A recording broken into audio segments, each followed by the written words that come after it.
You are listening to a free version of the Majority Report with Sam Steeder. To support this show and get another 15 minutes of daily program, go to majority.fm, please. The Majority Report with Sam Steeder. It is Wednesday, March 14th, 2018. My name is Michael Brooks, and on Michael Wednesday, and this is the five-time award-winning Majority Report. We're broadcasting live steps from the industrially ravaged Gowanus Canal in the heartland of America, downtown Brooklyn, USA. On today's program, Christy Thornton, professor in sociology at Johns Hopkins University.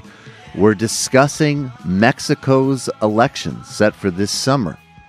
Andrés Manuel López Obrador, he's a left candidate. He's in the lead, but he brings some problems as well as some significant opportunities. We'll get into that race, the context of Mexican politics today with Christy Thornton. Paul Manafort, he might spend the rest of his life in prison, and that is not a bad thing. If there's going to be one person who spends the rest of their life in prison, might as well be him. The family of Seth Rich is suing Fox News over peddling conspiracy theories about them. Elizabeth Warren is causing some indigestion for Chuck Schumer, who would like her to stop personally calling out the useless corporatist 17 Democrats who voted to make predatory lending easier and high-stakes risks that led Wall Street to melt the economy more likely. Turkey pushing into Afrin, attacking Kurdish regions as Kurdish forces moved back from fighting ISIS to an attempt to protect themselves. The State Department rejoices in the downfall of Rex Tillerson, but fears what comes next. And students across the country march against gun cartel violence. And the great Stephen Hawking has passed not only a brilliant scientist, but an eloquent advocate for the NHS and other essential causes of justice. All that and more on today's Majority Report. Me and Matt Leck and I here. Let's start with what is big news. It hasn't been officially called by the AP yet. There will be, I believe, an automatic recount because about a little over 641 votes as of this morning separates Conor Lamb from Rick Saccone, the hapless Republican candidate. This is a big deal. This is a district that Trump won by, I believe, 20%. Mitt Romney won. Conor Lamb is likely to hold and leads right now. A Libertarian candidate drew about 1,300 votes, which is the first useful thing that a Libertarian has ever done. This is a big deal. And it's a big deal not because Conor Lamb is a great candidate, although it's interesting the ways in which he moved to the right are, again, more evocative of what an actual center in most of the country would look like, and certainly in a place like a Republican-leaning but somewhat working-class suburban and exurban district in Pennsylvania. He ran to the right on abortion. He neutralized Nancy Pelosi as an issue. He was pro-fracking. Bad positions. He attacked Saccone on cutting Social Security and Medicare and had a strong relationship with the unions. That is where, unlike the myth of the Morning Joe Bloomberg complex, the Clinton thing, this notion that the center is socially progressive hedge funders. The center is the opposite in most of the country. It's economically populist and more to the right on some social and ecological issues. Doesn't mean that we don't fight on those issues, but that's the actual reality of the terrain. He also ran against Paul Ryan, which is great. We want to see that everywhere. Nationalize Paul Ryan's war against 99% of Americans. It's a big deal. And here are our favorite dummies on TV telling you it's not a big deal. Where the special congressional election they held yesterday in the 18th district, too close to call. A razor-thin margin separating those two candidates right there. But one is already declaring a victory. Right. Let's go out to Eric Sean, because, Eric, this looked like a blowout for a while. Conor Lamb was in the driver's seat. It was just a matter of blowing up the balloons. And then what happened? Well, this happened. Virtual tie. Here's the headlines this morning here in Pittsburgh. It remains that way right now, Brian, although reports say it looks good for Conor Lamb, but it's very close. That is such an unbelievable. Okay, let me just quote now from Reality. Do you have another one you wanted to play? Okay, the idiocy continues. This is after it became a little bit more clear that Lamb was probably going to be the victor. Okay, here we go. Lamb was going to win by 6 points, so something drew it closer together. If you believe in polls, maybe it was the president's visit and the visit from the Trump family. Nonetheless, too close to call. Democrats are definitely looking at that saying, what is it about this candidate that people like? Because we got to continue thus. Well, Britt Hume said he was cute a couple of nights ago. He is very handsome. And that's where I go to. He's young. He's a Marine. Yeah, you go to Britt absolutely. Hume I go to Britt Hume to find out what policies matter and sometimes who's the cuter one. Cuteness. Right. Absolutely. Cuteness counts. Yeah, a lot going on there. Let's just, from NBC News, the district was gerrymandered to guarantee easy re-elections to its former incumbent, Tim Murphy, a Republican who was forced to resign last year after it was revealed that the pro-life lawmaker has pressured his mistress to have an abortion. Republicans sounded alarm as early as January and began dumping millions of dollars in a race to boost Saccone. With 2 visits to the district, Trump led a parade of high-profile surrogates for Saccone, underscoring how invested the White House and GOP leaders felt in the race and how nervous they were about its outcome. National Democrats, on the other hand, kept their distance, determined not to repeat the fiasco of last year's special election in Georgia when a multi-billion-dollar intervention ended up tainting the party's candidate in the eyes of conservative voters. They gave Lamb room to define himself, drawing on his background as a Marine and former federal prosecutor. Yeesh. So the reality is that it was a Republican district. I believe it was a plus 11 Republican district, which is not even a lean. That's Republican. Murphy had it. Hadn't faced serious challengers in quite some time. They say there's something like about 120 districts that are about that competitive or less. So that's the type, right? That is the type of result that, and don't get complacent. Keep pushing on every front. That result replicated. Democrats take the House, no question. And then the next phase of the struggle begins. Want as many left-leaning people to ride this wave as possible. Exactly. Not just the former, prosecutors. No, exactly. But then the reality is that in the context of that race, yeah, a guy who's going to vote against Medicare, Social Security cuts is better than the one that will vote for them. Not terribly complicated. Here's something else that isn't terribly complicated. Brooklinen. You spend a third of your life in your sheets. They make a difference in how you sleep. And you can start getting better sleep today with the best sheets. That's brooklinen.com. The best, most comfortable sheets with no big markup.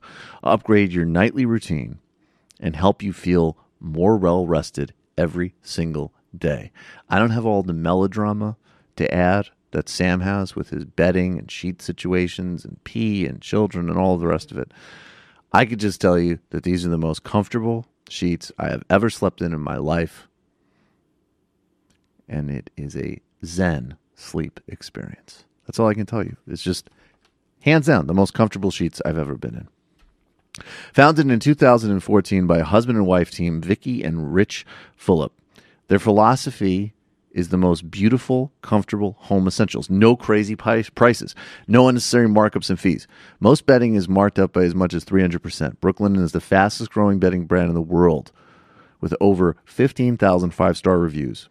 Brooklinen sheets are named the winner of the best online bedding category by Good Housekeeping. Versatile colors and patterns. You can mix and match to complement any decor. This is luxury bedding, underpriced. You have to try these sheets today.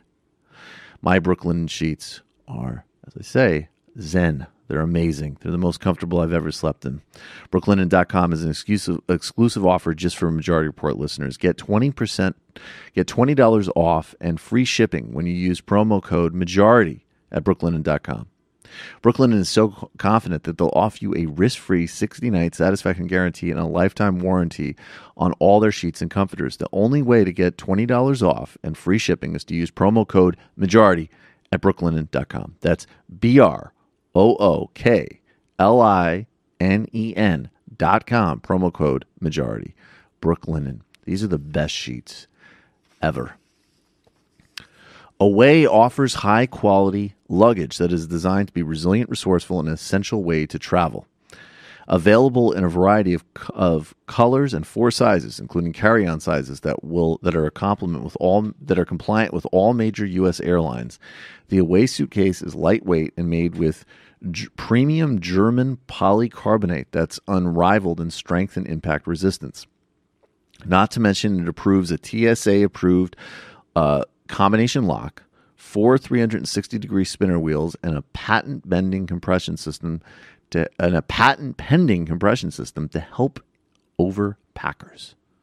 Better yet, both the sizes of the carry-on are available to charge anything that's powered by a USB cord. A single charge will power your iPhone 5 times.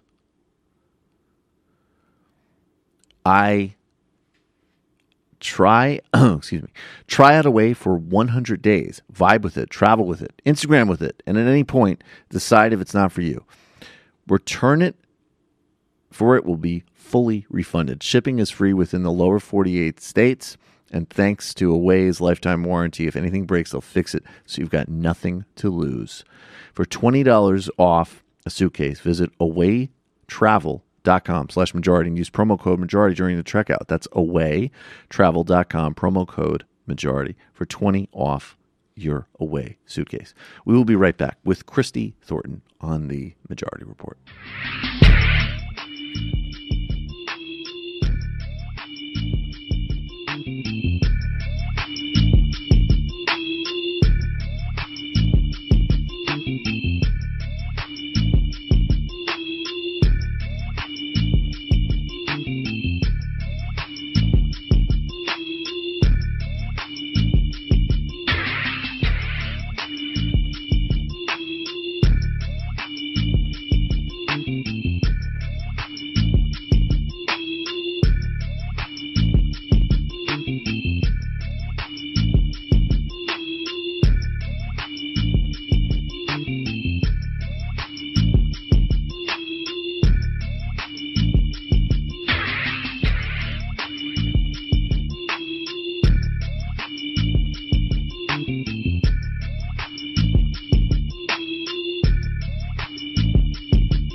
Welcome back to the Majority Report. I'm Michael Brooks. Joining us now is Christy Thornton. She is an assistant professor of sociology at Johns Hopkins University.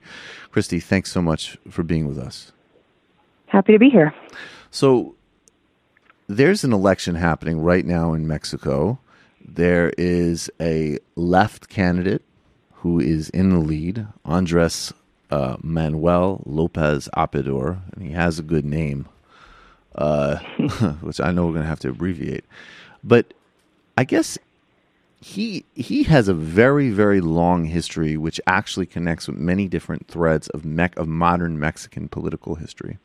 So maybe if you could, in kind of two parts, and take your time, it's no rush, introduce us to who he is and the political tradition that he comes from, going back to, I guess, arguably the revolutionary founder of a modern Mexican governance and politics. Right. So López Obrador, we can call him AMLO. That's easier. And that's what he's known as in Mexico, AMLO, his initials. So López Obrador does come from a kind of profoundly Mexican political tradition, in that the guiding kind of ethos of his candidacy and of his political activity over the years has been one of a kind of center-left nationalism. Mm-hmm. So López Obrador comes from the state of Tabasco.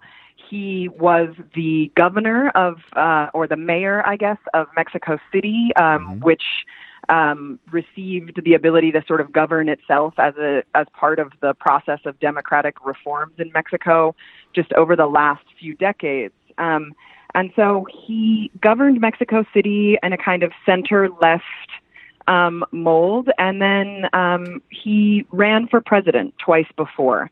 In the 2006 and 2012 elections prior to this one. Now, those were important Mexican elections because they were the first ones after what we think of as the kind of opening to democracy in Mexico. Your listeners might know that it was only in 2000 that the first opposition candidate, the candidate not from the main political party in Mexico, which is called the Party of the Institutionalized Revolution, the PRI. It was only in 2000 for the first time that an opposition candidate won the presidency after more than 70 years of PRI rule, sort of single-party, soft authoritarian rule in Mexico. In 2000, a candidate from the center-right Business Party, the kind of equivalent of the Christian Democrats, closely linked to Catholic structures of power and industrialists in the north in Monterrey, that party is called the PAN, the National Action Party. The PAN won the presidency in 2000, and then there was another election in 2006, followed by another one in 2012. López Obrador stood in both of those elections as a candidate from the center-left party, which you mentioned, the Party of the Democratic Revolution, the PRD. Mm-hmm. So López Obrador was a leading candidate from the left. The 2006 election, he came very close to winning. Claimed that there was fraud in the elections, which anyone who has observed elections in Mexico over the last few decades knows that there is a certain amount of fraud in the electoral process in general.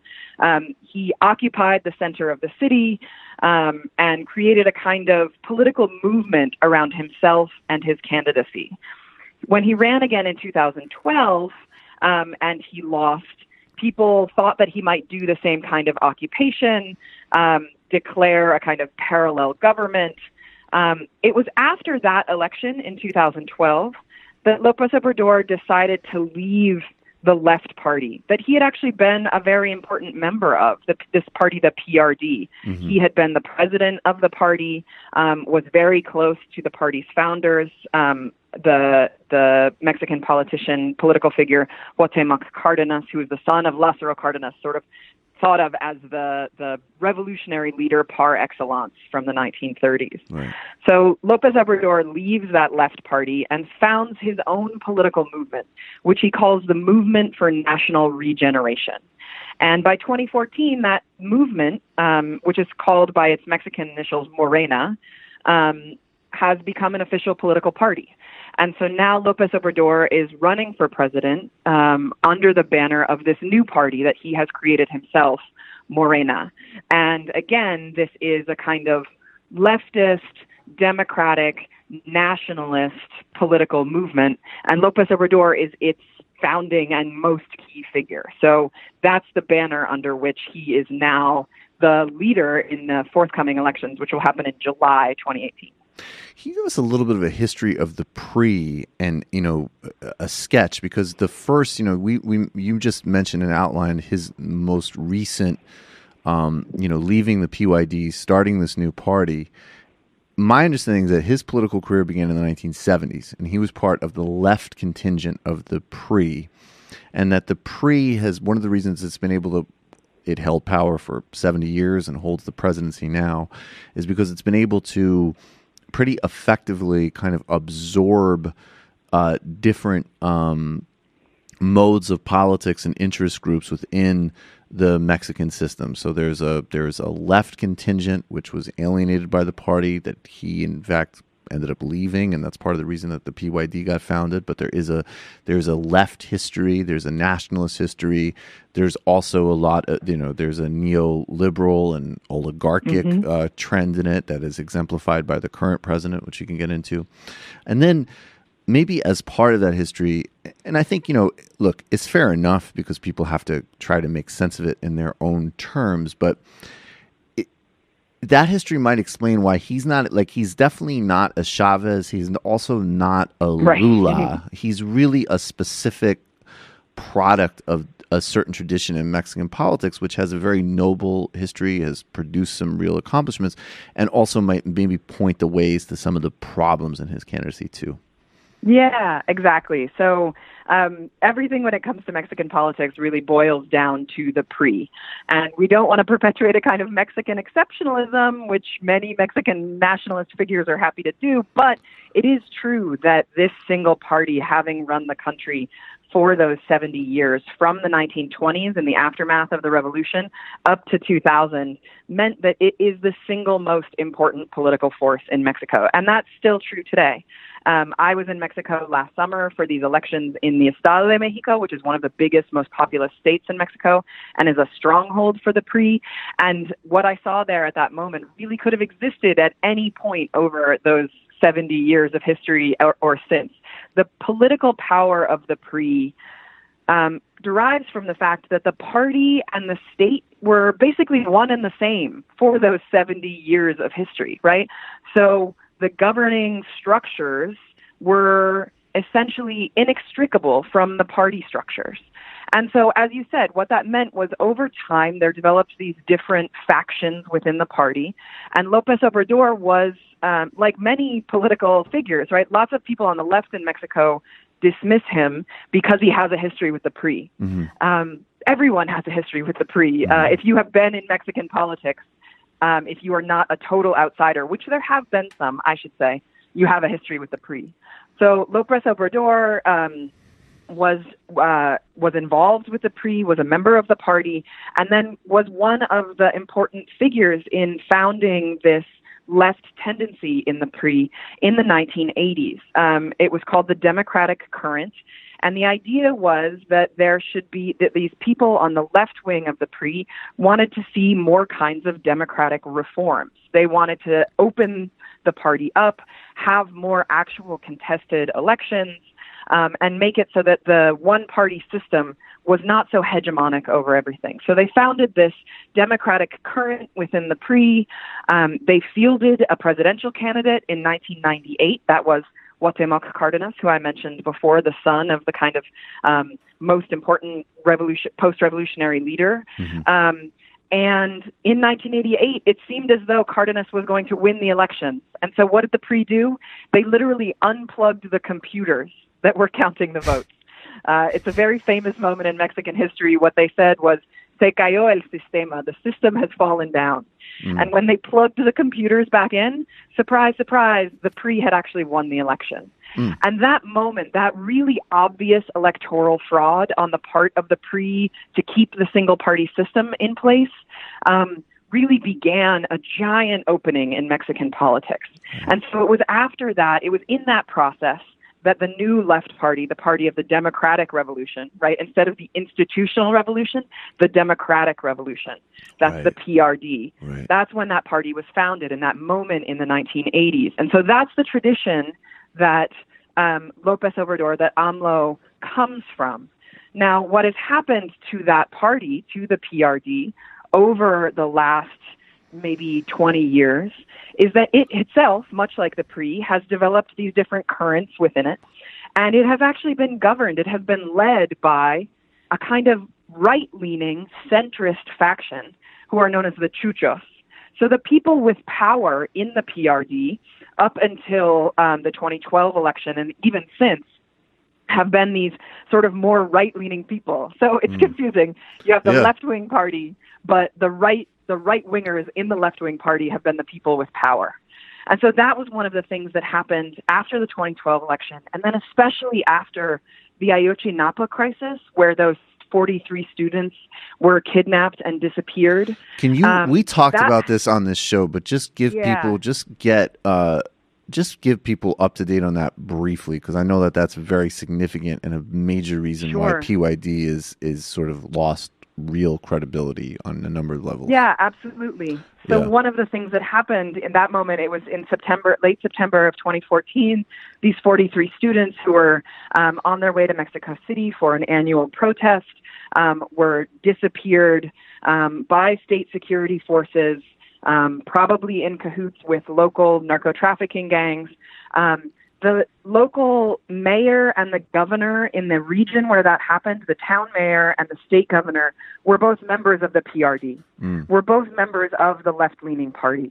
And so after that moment, it became clear that with these kind of right-leaning chuchos in power, with this having happened there and there being no accountability at the local, the state, the national level, that the PRD had lost a great deal of its legitimacy.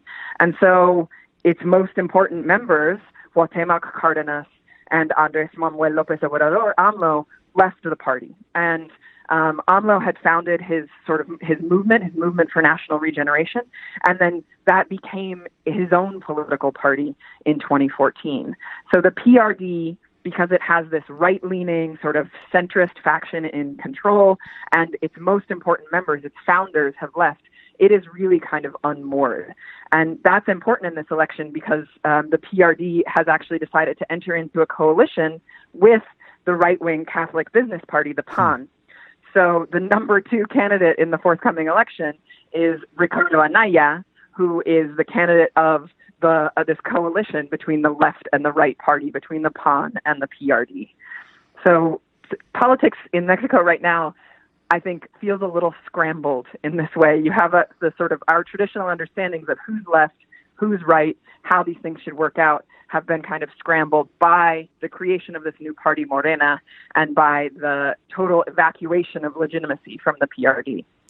And this also, because we'll drill down maybe into some of the promises and problems with AMLO now too, because, and then we'll get to the, potential of regional and U.S. interference to the extent we know anything, because that's always important to talk about, for these elections, particularly in Latin America, I think. But so two things kind of leap out at me with this. I mean, one, so he comes from this distinct tradition, we can call it, where it's sort of like it's a left nationalism, and even though he's been much better than many other political leaders, it seems fair to say, on things like corruption and following through with certain social provisions and public investment, he still comes from this sort of like model of you can see like these kind of broad sets of alliances and using the state to build and solidify coalition. So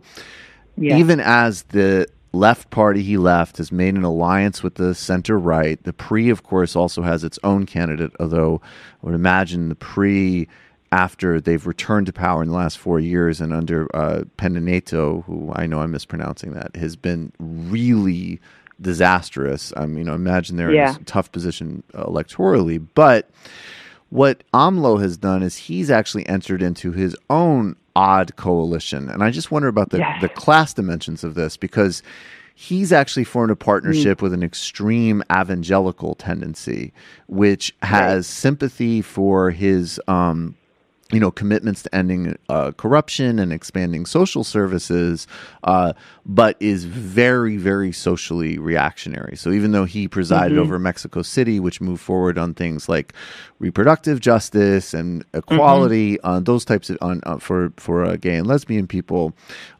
nationally the country is still more to the right on those issues. So I guess also, does that also reflect that if the PRD and the PAN have united on this center-right, center-left axis, is that basically we're just on an upper middle class continuum? And is AMLO basically saying I'll do the real bottom-up campaign of left activism, but also evangelical? Does that reflect just a different class base? And that's a really interesting question. Yeah, I think that would make sense, but it's really not the case. Okay. So obviously, the PAN, is the party of Mexico's industrial elites. It has long been. It's a party that was founded in the 1940s and has been the kind of Catholic business party in Mexico. So they have long represented, especially industrialists coming in the north. The PRD definitely had a much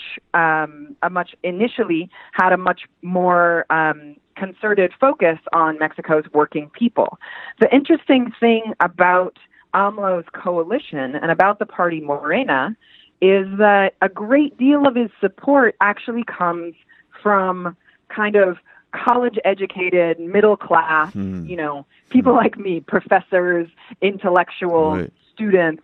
And so there definitely he does have a social base among the poor, and his policies are, he is the one candidate really talking about how to improve the lives of Mexico's poor. One of the things that he says constantly is we can't have a country with rich politicians and poor people, right? So the focus of AMLO's campaign, this is another one of the ways in which this scrambled, right? The class politics don't necessarily make sense. There isn't a clear division of sort of AMLO has a working class base, the PAN has the sort of industrialist space, the PRI is in the middle. They're all kind of scrambled in that way. So AMLO having this coalition with this right-wing evangelical party called Encuentro Social. They are a very small party, would not ordinarily be at all important, but it is striking, right, that AMLO has created this coalition with them. There's a sense that he has, he talks a lot about sort of morals and family. So even though there have been advances in Mexico City, which mostly came after AMLO's term in office, there is still a kind of social conservatism at the base of this and an idea about tradition and morals. The important thing, I think, about AMLO's campaign and about the tradition from which he comes that makes this make sense is that what AMLO is trying to do is regenerate Mexican democracy, right? So this isn't so much a kind of left campaign it is on, sort of social and economic issues. He does have some platform ideas there, but he also talks about austerity in government spending, right? The reason that he does that, a thing that might sound strange to us in another context, right? He and Jeremy Corbyn have hung out together. Jeremy Corbyn is the most anti-austerity candidate politician in the world now, right? What AMLO means by austerity is attacking the corruption in the government. There is this broad sense that because the government has been used as this vehicle for the for the traditional political parties for so long, that the things that the government spends its money on is enriching politicians, right? And so when AMLO talks about government austerity, when he talks about corruption, when he talks about those kinds of things, what the focus of that campaign is really trying to further democratize the Mexican political system, to make Mexican democracy actually meaningful and not just kind of procedural in the way that it has been. And so that question means that some of the sort of traditional left-right things that we might think of get scrambled in this. And so his alliance with the evangelicals, one of his main advisors is a very famous Monterrey industrialist, and one will be the chief of staff of his cabinet. So he has support kind of across the spectrum, right?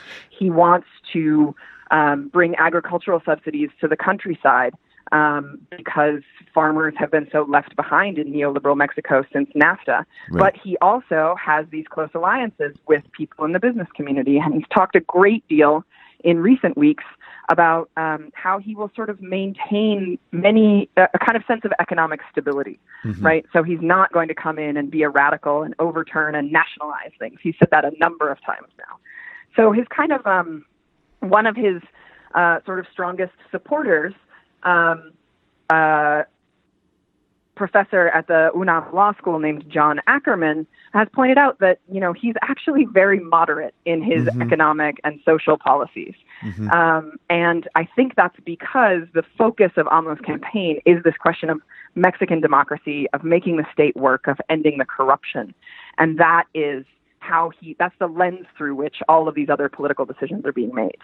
Yeah. So my final question before we'll get briefly to the, you know, Trump and U.S. interference and all of that. So, and correct me if I'm wrong. So, okay, I think of it as almost like three pillars, and this maybe runs through the 90s through the present. So there's this broad, you know, we gave us a sense of the history of the corruption and the sort of reciprocal and parasitic relationships that have been established by the PRI. But then it definitely seems that even by those historic standards, that the present PRI administration is just almost like there's, you know, it's just so naked and so relentless, right? So there, and even like the different steps, like we can recognize, like as an example, like, you know, South Africa, okay? I don't think that, you know, Cyril Ramaphosa is not going to be a left progressive leader, most likely, who really does some of the things that I would think that South Africa needs, you know, to really deal with things like structural inequality. And it will be a very corporate-friendly government, but that is different than just like rampant robbery under Jacob Zuma. Yeah. So I guess that's like, okay, so going back to the 90s, we have pre-politicians embraced NAFTA. They embraced a lot of neoliberal policies, which were, you know, destructive of the working class and agricultural sector, right? And then that's one thread, is this kind of dealing with neoliberalism, and there's dealing with the corruption and the democracy deficit. And then it seems like the legacy, not of Vicente Fox, but of his successor, was this incredible amping up of the drug war. And now we have, you know, seriously militarized drug cartels. And obviously, you know, I get that people have an allergy to talking too much about the cartels and the drug business because they don't want to reduce Mexico to that, but at the same time to not acknowledge that they aren't, you know, serious players and realities in Mexican security and politics is delusional. So it's like corruption, neoliberalism, and cartels. I think you kind of talked about the democracy and corruption thing. And then what about those other two kind of nexus of the neoliberal and the cartel? Yeah, you've really hit the nail on the head there. Those are the three kind of big problems facing Mexico. With regard to the neoliberalism, you know, one of the things that has made, again, kind of scrambled the understanding is that we now have a president here in the United States who has said that he's totally willing to withdraw from NAFTA, right? So the left position previously, the position with which López Obrador might have, you know, sort of proved his left credentials, was the idea that, you know, Mexico was better off before NAFTA and could leave NAFTA. Now, all of a sudden, that's Trump's position, right? And so the politics of that become much more complicated. López Obrador has said that he wants to address a number of those things. Early in his campaign, he was, for instance, very against this set of kind of deepening neoliberal reforms that Enrique Peña Nieto has put into place, opening, for instance, very importantly, the national oil company to investment by private oil companies from the United States and elsewhere from the UK. So López Obrador initially was very against this, talked about canceling those contracts, and in the last few months, he has sort of moderated that position. He has said, we won't cancel any contracts that actually exist. We probably won't draw up any new ones. We're going to review them and make sure that they're good for the nation. He wants to, for instance, give more subsidies to people in rural areas. And he uses the United States as an example of that. You know, agricultural subsidies are massive here and American farmers in business. He said there's no reason that Mexico shouldn't be doing that as well. Right? But he doesn't want to raise taxes to be able to fund that. On the question of sort of neoliberalism and what his economic policies will be, I think there's a kind of mixed bag there. And he's assembled a coalition of people in what he has proposed as his cabinet who have differing ideas about that. So that's one that, you know, will sort of will remain to be seen if López Obrador is elected, sort of how the coalition that he's put together on economic issues will actually work to change economic policy in Mexico. With regard to the drug war, that is obviously another massively important piece of the puzzle. And that is one where Mexico can't really act alone, right? So there are a couple of things that are really important here. The first is that one of Enrique Peña Nieto's kind of parting gifts for the Mexican state is he recently saw through the passage of this very draconian law of internal security that basically the way that the military has been being used in the drug war, deployed in the streets as a police force since 2007, since the administration of Felipe Calderón, was illegal. You know, in much the same way that it's illegal here, you know, with the military is supposed to be used for things outside of the country. The police are supposed to be domestic. So the use of the military in policing the drug war since 2007 has been more or less not sanctioned by Mexican law. And so they wrote a law to sanction it. They wrote a law that basically will keep the military in the streets as the sort of police force indefinitely. And this is something that even high-level leaders in the military have questioned in Mexico. But what this means is that there is now a kind of legal mechanism for the military to continue being the means through which the Mexican state addresses the drug war. And we know that that has led to, obviously, you put the military in the streets, you get militarization. And so that's where more than 100,000 people have died. We have something approaching 30,000 forced disappearances in Mexico. So the use of the military, this law of internal security, is something that is really dangerous and difficult. There are parts of Mexico where the drug war violence is incredibly high, and especially in places where new kind of upstart cartels, there's one called Jalisco New Generation, that are battling for turf from the cartels that have been kind of decapitated by the U.S.-led strategy. So when El Chapo Guzman went to prison, the Sinaloa cartel lost its main leader, and some of its subordinates began sort of fighting for power, and then other cartels began fighting with them. So those power struggles have been incredibly devastating in particular regions of Mexico, and that question of security is something that's really important. López Obrador has given some indications of how he wants to address that. He has floated the idea that there might be a kind of amnesty program, that if people come forward and agree to sort of lay down their weapons, that they might be pardoned. That obviously got him hammered from the PRI and the PAN candidates. And so that question, I think, is a really difficult one, because it's one where obviously the United States is supplying the guns, it's supplying the money, and it is the market for the drugs. And so with under a U.S.-led security strategy where this push towards militarization continues, the Mexican government is really constrained in what it can do and what it decides it wants to do.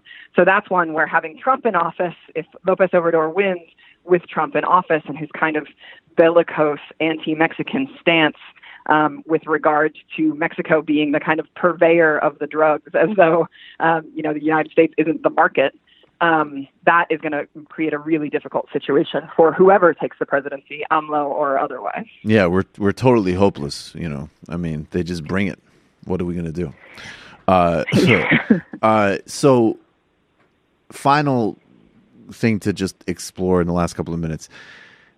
Obviously, I mean, even in Venezuela right now, and this is make no comment on the performance of Maduro, There's no doubt that the United States is engaged there and has an interest and has, opposed left governments in a variety of ways, overt, covert. We have, obviously Trump in his, being overt bigotry and all the rest of it.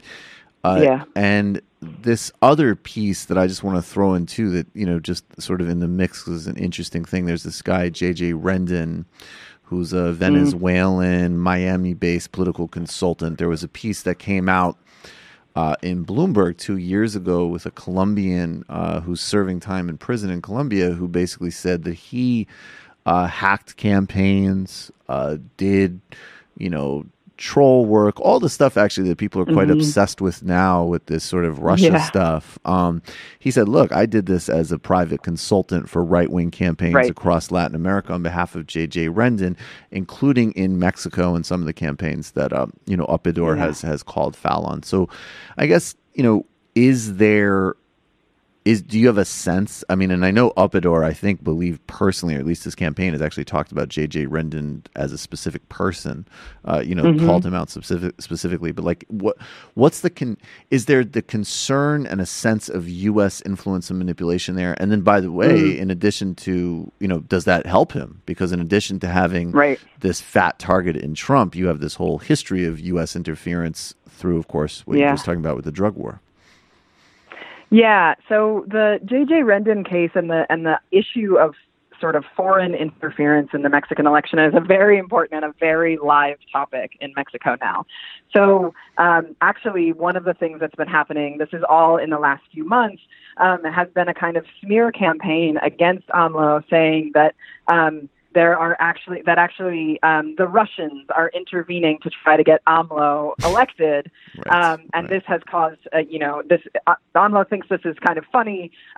And he recorded a video where he's kind of standing on the coastline and he calls himself Andrés Manuel, and he sort of makes light of this idea that there could be Russian interference in the Mexican election. But, H.R. McMaster got up and said one of the things he fears is Russian interference in the Mexican election, and they need to look out for it. So the main sort of target of, or the main piece of evidence that people have used for the idea that the Russians might be interfering in the Mexican election is the fact that John Ackerman, who I mentioned before, who is he's a very popular and well-known supporter of AMLO, and his wife will be in AMLO's cabinet if AMLO wins. He does a weekly video commentary on RT, on Russia Today. And so people have pointed to this and said, look, John Ackerman is a Russian agent because he's giving these things on Russia Today. To which John responds, no one ever tells me what to say. No, they have no influence over me. This is just a social media platform. J.J. Rendon himself, actually, so as you mentioned, this kind of Venezuelan political consultant, J.J. Rendon himself gave an interview to a Mexican news magazine in which he said, I will do everything in my power to make sure AMLO is not elected. And so that's real power. Sort of concern, so the concern over the role of J.J. Rendon comes directly from J.J. Rendon saying that he intends to mount a campaign against AMLO. And an important part of that is this kind of idea that that the Russians are intervening, that the Venezuelans are intervening, that there is this kind of, that Mexicans would not themselves vote for someone like AMLO. It would have to be foreign interference. And to me, for my part, it seems to me that all of these attempts from the highest levels of the U.S. security apparatus on down to these kinds of private contractors like Rendon, really demonstrate that the sort of concern over foreign interference is a form of foreign interference itself, right? That this is the means through which the U.S. is trying to influence this election. I don't think Trump himself cares. I don't think he knows the difference between any of the Mexican political parties. I think it's a super safe bet. Any of the questions of but the U.S. ambassador to Mexico just stepped down. Longtime career diplomat Roberta Jacobson, she was a kind of voice of calm between the two governments. She just left. She said, you know what, I can't do it anymore. I can't represent Trump. She's out. So I think that opens the door to these much more without the kind of steady hand there, the kind of old hat of trying to keep things in the consensus that had long operated, which was definitely a neoliberal consensus, but one that, theoretically was interested in promoting democracy. Now you see the kind of more naked face of democracy promotion, quote unquote democracy promotion, that the United States has done around the world, since the Cold War. So the National Endowment for Democracy in December put out a big study about Russian and Chinese influence in Latin American elections. Right. So this notion now being promoted by the U.S. government that the problem is other governments interfering in Latin American elections is obviously, to the Latin Americans, sort of laughable, given the long history of U.S. interference. So we'll see. Social media is hugely important in Mexico. Everything happens on WhatsApp and Twitter, and so the potential for misinformation is very high. But also there is no need, the idea that this could only come from foreign sources is also very laughable. One of the big scandals of the Peña Nieto administration has been the government's use of this Israeli spyware to keep tabs on its political critics. Right. And so the Peña Nieto administration has been accused of using this spyware against journalists, against political activists, and now even actually against the candidate of the PAN, who reported that he was being trailed by Peña Nieto's security services. So the PRI itself is perfectly capable of creating a kind of misinformation campaign and using all of these things. They have disavowed the idea that they hired J.J. Rendon, but he has said that he intends to do everything possible to prevent AMLO from getting elected. So the question of foreign interference, I think, is a directly political question, one that is intended to deflect both the PRI's ability to manipulate the electoral system and to obscure U.S. intervention in the election as well. Well, it just strikes me, my editorial would be, I guess, that, he's a flawed candidate, like pretty much every candidate on the planet. But he seems to me, if you have a left perspective, like the obvious choice. And, for a lot of reasons. But that's just my editorial. Yeah. He definitely has detractors on the left. The National Indigenous Congress tried to put forward a candidate who came from the Zapatista tradition. Mm-hmm. She didn't get enough signatures to get on the ballot. He does have critics on the left, and there are people who say that they could never vote for him because of his history with the PRI, because of his alliance with the evangelicals. But he is now the front runner and the left contender in this election. So we'll see what happens in July. Yeah, and in the future we'll get a woman from the Zapatistas to be president here. Yeah, we'll see about that. Yeah, right, exactly. Christy Thornton, she's an assistant professor of sociology at Johns Hopkins University. I really appreciate your time as always. Thanks so much. Thank you. All right, folks, we are going to go to the fun half. 646-257-3920, 646-257-3920. The IMs are on.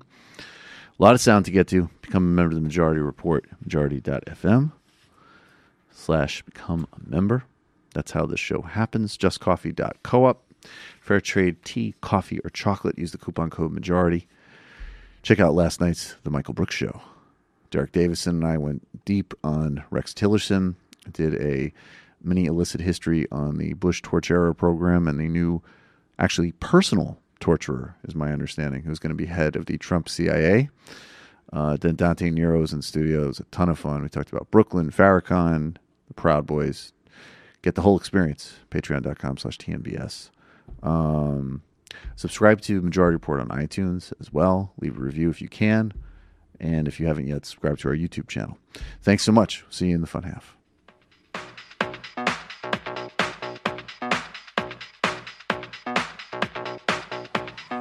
C'est une poupée qui fait non. C'est une poupée qui fait non. Toute la journée, elle fait non. C'est une poupée